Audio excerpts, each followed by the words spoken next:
tidak percaya dan itu bohong.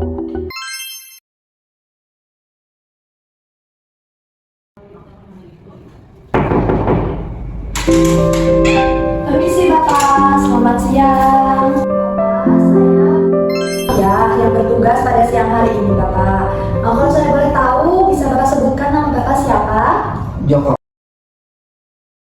Oh, kalau saya boleh tahu, bagaimana kabarnya Bapak hari ini? Entahlah, saya lagi bingung. Katanya saya kena kanker darah. Padahal sejauh ini saya ngerasa sehat-sehat aja. Kayaknya hasilnya salah deh. Saya nggak akan pernah percaya dengan hasil yang ada. Suster, coba dong jelasin kenapa sih kok saya terlihat sehat-sehat aja tapi saya bisa kena kanker darah? Baik Bapak Joko, sebelum kita buat kesepakatan lebih lanjut, saya menawarkan Bapak ingin saya jelaskan di ruangan mana. Bapak mau di ruangan ini saja atau mau di ruangan konseling Bapak? Kalau misalnya di ruangan konseling itu lebih privasi dan juga lebih tenang Bapak. Bagaimana? Bapak mau di ruangan apa? Saya mau di ruang konseling aja. Saya kayak nggak nyaman di ruangan ini, banyak orang, takut didengar. Kita sepakati di ruang konseling ya. Untuk waktunya kita sepakati aja sekitar 20 menitan supaya kita juga tidak terlalu lama dan juga Bapak Joko tidak terlalu letih di dalam ruang konseling. Ya, sus. Baik Bapak, seperti yang sudah kita sepakati tadi, kita akan melakukan penjelasan hasil diagnosis Bapak di ruangan konseling ini. Nanti saya akan menjelaskan tentang diagnosis Bapak, setelah itu mengatasinya bagaimana, tentang pemeriksaannya apa, begitu Bapak. Ya, sus. Sebelum itu, apa ada yang ingin Bapak tanyakan atau ada yang ingin Bapak sampaikan terlebih dahulu Bapak? Sus, saya ini merasa sehat. Buktinya aja tadi kita bisa jalan sama-sama. Saya bisa kerja, saya bisa makan, aktivitas saya bisa lakukan sendiri. Dan saya tidak akan pernah percaya dengan hasil yang ada. Itu bohong. Intinya saya tidak mau diperiksa dan saya tidak akan pernah percaya dengan hasil yang ada.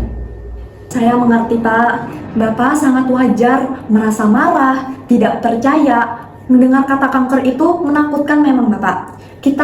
Kami tidak bisa memaksakan apapun terhadap keputusan Bapak juga. Tujuan saya sebagai perawat di sini membantu Bapak untuk memahami tentang kondisi yang Bapak alami dan juga mengarahkan Bapak untuk membuat keputusan yang tepat.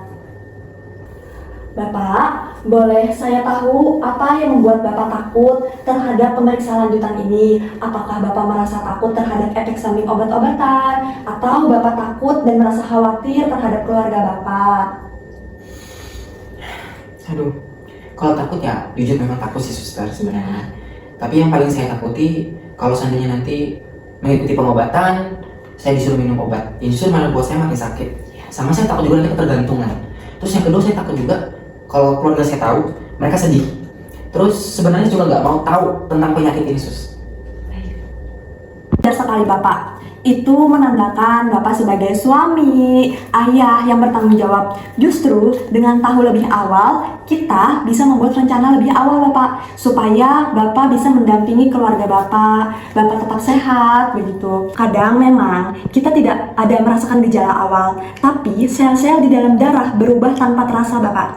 Sama seperti orang dengan tekanan darah tinggi atau misalnya diabetes Bapak. Nah, sering merasa sehat mereka Bapak, tapi ternyata di dalam tubuhnya memang ada penyakit gitu. Nah, Bapak Joko, kadang kanker darah ini memang di tahap awal tidak menimbulkan gejala yang terlihat. Jadi wajar sekali Bapak merasa sehat, kuat. Kadang gejala ringan itu tidak muncul, seperti mudah lelah Bapak, gampang memar, atau demam ringan. Tidak semua orang langsung merasakan Bapak. Tapi hasil laboratorium ini bukan untuk menakutkan Bapak, melainkan sebagai alarm dini yang ada di dalam diri Bapak. Oh jadi gitu. Walaupun saya terlihat sehat, ternyata kalau tanpa saya sadari ada penyakit yang ada dalam tubuh saya. Baik Bapak, jadi mungkin saya bisa jelaskan terlebih dahulu makanan yang perlu Bapak hindari. Misalnya makanan berlemak, makanan terlalu manis, atau olahan cepat saji Bapak. Nah, mungkin apa yang perlu Bapak boleh konsumsi itu alangkah lebih baiknya kayak sayur-sayuran, buah-buahan, protein sehat, minuman cukup gitu. Kalau minum cukup itu seperti minimal lah kayak itu 8 gelas per hari Bapak. Baik sus, ternyata masih ada banyak juga lah sayuran dan buah-buahan yang bisa saya konsumsi. Saya mulai paham sus, kalaupun nanti seandainya saya disuruh periksa, saya akan pertimbangkan lagi. Oke baik Bapak, terima kasih juga Bapak sudah mau terbuka dan jujur. Kalau misalnya Bapak mau ada yang ditanyakan, jangan sungkan untuk bertanya Bapak. Terima kasih suster, saya sudah agak lega dengan penjelasan dari suster. Baik Bapak, terima kasih. Kami sangat menghargai semua keputusan yang Bapak sudah buat. Kami juga pastinya tahu keputusan yang Bapak buat itu sudah dipikirkan dengan bijak. Bapak sangat boleh sekali mau mengekspresikan rasa takut atau ragu. Nanti kita bicarakan lebih lanjut ya Bapak. Saya juga lihat Bapak terlihat masih ragu, tapi Bapak juga sudah memahami lebih jelas tentang pemeriksaan lebih lanjut, apa yang perlu dihindari, makanan apa yang boleh dikonsumsi ya Bapak. Oke, baik Bapak. Kalau begitu suster, apa boleh saya izin kembali ke ruangan? Boleh Bapak. Saya dampingi juga Bapak saya. Oke, boleh.